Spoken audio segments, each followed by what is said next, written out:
Well, hello everybody, or should I say good evening. It's been a long day. This is a shot I'm doing that I'm actually going to be putting at the beginning of the video. And basically we've had a long day putting together a 6 GPU rig and working through various little bugs and issues that cropped up as we went along. The rig is capable now of about 135 mega hash mining Ethereum, which is worth somewhere between $250 and $300 a month. Pretty nice. The outlay on that is something like $2,500, so a pretty good return on investment. I have to say that this whole field is, I think, in a bit of a hyped bubble. Kind of a craze right now. I've enjoyed it and approached it as a hobby. I haven't been at it that long. I was interested in computers many years ago. My first computer was a 486, and so, you know, I used to do crazy things like stretch a long serial cable across the house and set 2 boxes up to play Doom.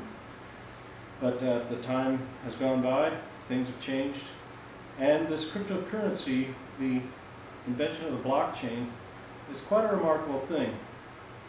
It really makes me wonder where it's going, whether or not governments will attempt to step on it. It's hard to see them going quietly into the night while they're licensed to steal and thieve and tax people through inflation in a hidden way are taken away from them. But that is really the promise of the blockchain and cryptocurrencies. But I stray into politics. We had a long day, spent most of the day actually getting this rig together. We had a little snag with the wrong kind of RAM. The website for the motherboard had said that DDR3 would work. Turned out we had to have DDR4. And if you're new to this kind of thing, you hear a lot of these terms thrown around, and it can be pretty bewildering because often for people who are really new to it, they have no idea what's being talked about.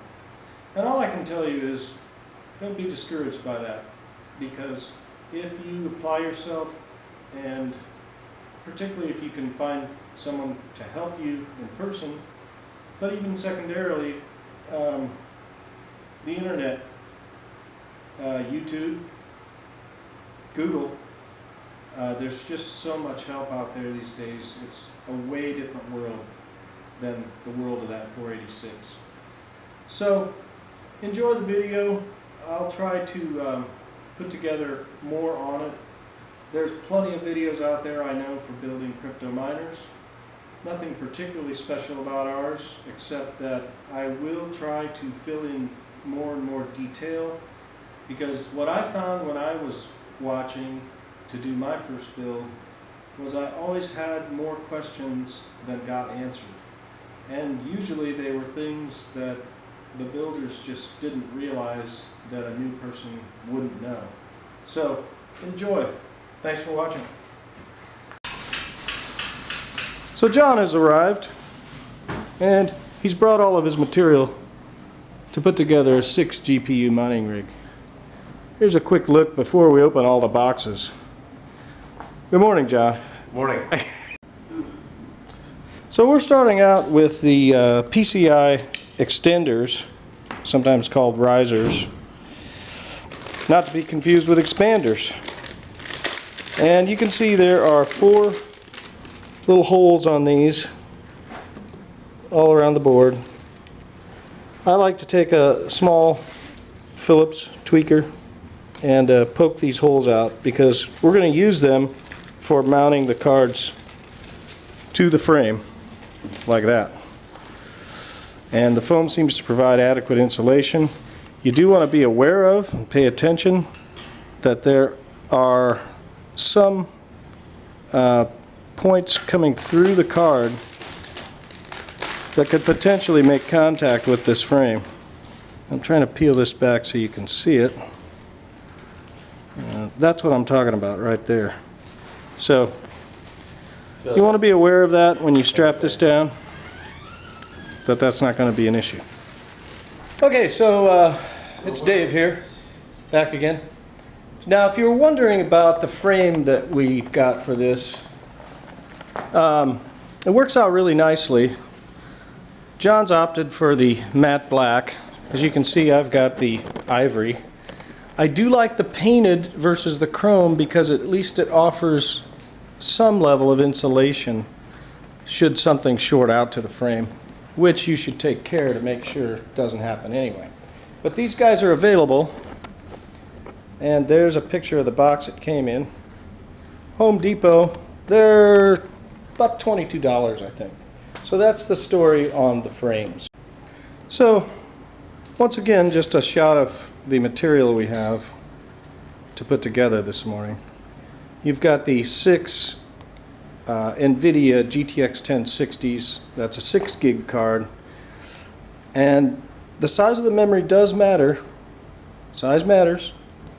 Because when the DAG file, and we'll talk about DAG files later, increases to a certain point, people with not enough memory will no longer be able to mine that particular coin.